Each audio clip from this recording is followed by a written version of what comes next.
12वी परीक्षेचा अर्ज भरण्यासाठी विद्यार्थ्यांना मुदतवाढ देण्यात आली आहे। नियमित विद्यार्थ्यांना 21 ऑक्टोबर ते 3 नोव्हेंबर दरम्यान विलंब शुल्कासहित अर्ज भरता येणार आहे।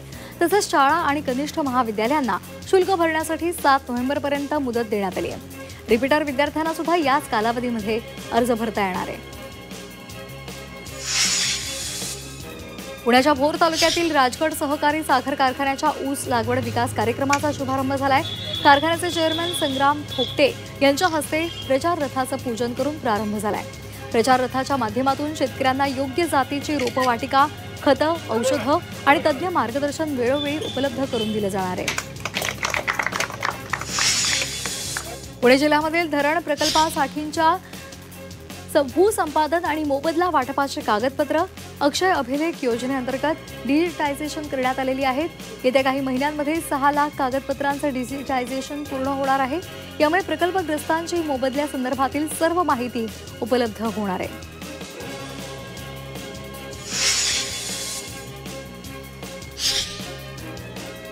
देहूमधील राष्ट्रवादी काँग्रेस शरदचंद्र पवार पक्षाच्या वारकरी आघाडीकडून लाक्षणिक उपोषण केलं जाणार आहे। शेतकऱ्यांच्या सरसकट कर्जमाफीच्या मागणीसाठी हे उपोषण करण्यात येणार आहे।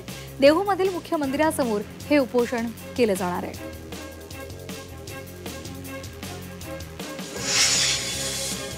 पुण्यातील बाणेर बालेवाडी परिसरामध्ये आपुलकीची दिवाळी कार्यक्रमामध्ये आपला मराठवाडा सेवा संघ स्थापन करण्यात आलाय। या संघामुळे मराठवाड्यातील नागरिकांना मदत, आरोग्य योजनेचा लाभ आणि 50,000चं कर्ज उपलब्ध होणार आहे। यावेळी 15,000हून अधिक पूरग्रस्तांना वस्तू आणि खाद्यपदार्थांचं वाटप केलेलं आहे। पुण्यामधील राजगड तालुक्यातून महाडला जोडणारा चेलाडी मढेघाट महाड रस्ता हा व्हायला हवा अशी मागणी शिवसेना उद्धव बाळासाहेब ठाकरे पक्षाकडून करण्यात आली आहे। गेल्या 50 वर्षांपासून ही मागणी प्रलंबित आहे। तहसीलदार आणि पोलीस ठाण्याला निवेदन देऊन सुद्धा ही मागणी अद्याप पूर्ण झालेली नाही, म्हणून त्यांनी पुन्हा एकदा निवेदन दिले। पुण्यामधील राजगडमध्ये विहिरीमध्ये पडून एका महिलेचा मृत्यू झाला। पाणी आणण्यासाठी गेलेली असताना पाय घसरल्यामुळे महिला विहिरीमध्ये पडली। काही वेळानंतर मृतदेह पाण्यामध्ये तरंगताना आढळला। त्यानंतर पोलिसांनी मृतदेह बाहेर काढला। पुण्यातील भोरमध्ये अवैध दारू साठ्यावर कारवाई करण्यात आली आहे। यावेळी 280 लिटर दारूसहित एक कार जप्त केली आहे। शिवतीर्थ चौपाटी परिसरामध्ये संशयित कारची तपासणी केल्यानंतर ही बाब समोर आली आहे। या प्रकरणामध्ये कार चालकाला अटक झाली आहे।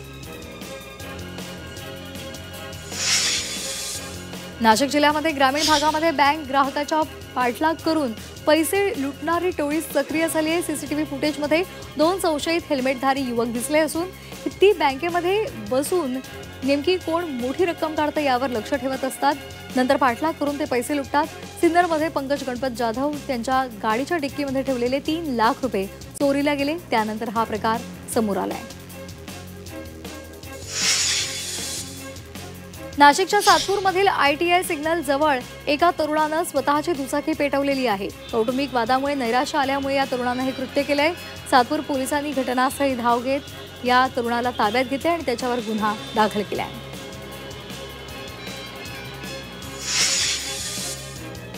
नाशिक महापालिका निवडणूक विभागानं प्रभागनिहाय मतदार याद्या तयार करण्यासाठी 31 पथकं तयार केली आहेत। एका पथकामध्ये 5 ते 6 कर्मचाऱ्यांचा सहभाग केलेला आहे।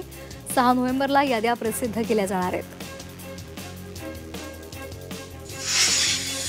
नाशिकमध्ये दिवाळीच्या पार्श्वभूमीवर आरोग्य विभाग सतर्क झालाय।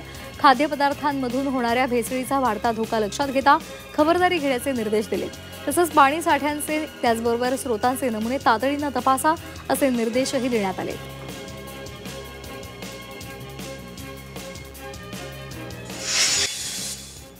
छत्रपती संभाजीनगरमध्ये चोरट्यांनी मोबाईल शॉपीचं शटर तोडून रोकड लंपास केली आहे। वाळूज MIDC पोलीस ठाण्याच्या हद्दीमधील घाणेगाव या रस्त्यावर ही घटना घडली आहे। या प्रकरणामध्ये वाळूज MIDC पोलीस ठाण्यामध्ये गुन्हा नोंदवलाय।